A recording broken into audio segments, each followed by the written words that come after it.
Hi, I'm Emily Negrin, Global Marketing and Communications Director for Geosys.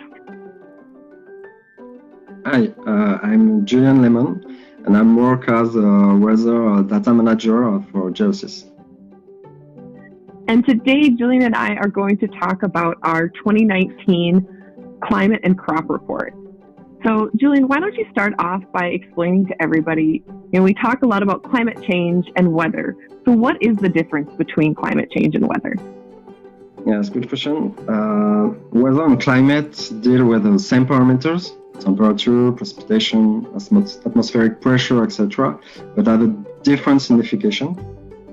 And the major difference between the both is the temporality. So the weather describes the atmospheric condition at a given moment. It's also the meteorological event, a cyclone, a thunderstorm, and heat wave. For its part, the climate deals with more the long-term period and the trend. And in fact, we can say that the climate is a weather average over a long-term period. If you take for a place over a long period, for instance, 20 years, the number of thunderstorms that occur at this place, and you compute some statistics about it, you are dealing with climate.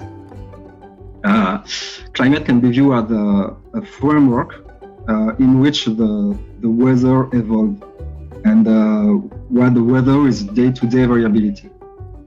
And we can sum up the difference between the both by saying that weather is day-to-day variability, while the climate is a long-term average of the weather. Okay, that's wonderful. So when we looked back at last year, how would you summarize the weather events of 2019? For me, if I should summarize the weather event of the last year, I see three major events for me. And the most significant was for the agriculture was the unusually wet period from January to March in the US. It was the wettest period on record in US, so it was very incredible period. And the consequences were severe flooding in the plain of Midwest and the Mississippi,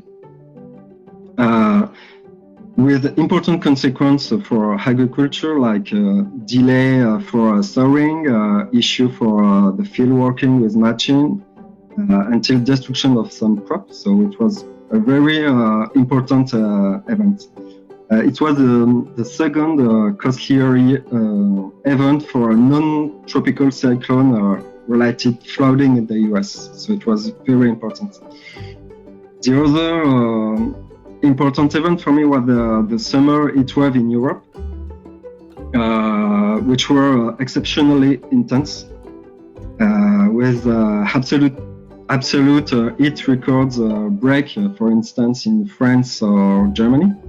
For instance, in France, we reached the 46 degree in the last June in some 1,000 regions, leading to some crop burning in association with strong winds that lead to a very strong evaporation.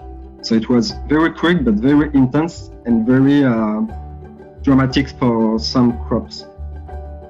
And the last one for me was at the end of the year, the very intense drought and heat in Australia from September to December. It was the driest period over 120 years. And this extreme condition led to exceptional bushfires. As you know, I've seen at the end of the year, at the beginning of this year. And to illustrate that, the fire has burned more than the surface of the Iceland country. So it was really, really huge and with important consequence for agriculture. Yes, indeed. So when we look at the current climate trends, what are some of the major concerns for the ag industry? The climate trend, it's crystal clear. We are in a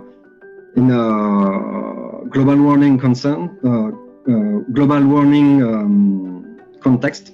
So for the hottest 5 years have been recorded in the last 5 years, and the hottest 20 years have been recorded since 2000. So we are clearly in a warming trend, and I see three major concerns in this context for the ag industry. The first one is intensification of the extreme events. The heat is energy, and a phenomena like a cyclone or a mesoscale convective system, thunderstorm, need this energy, feed this energy. And if you have more energy, you have potentially more violent events with major impact on the crop and increasing the risk of destruction. You have also phenomena like late frost. For instance, it was occurred this year in France, where we have a really mild winter, leading to an earlier vegetation development, and then the vegetation is more sensitive to the risk of late frost. And yes, it's this kind of event that can occur in the next year more frequently.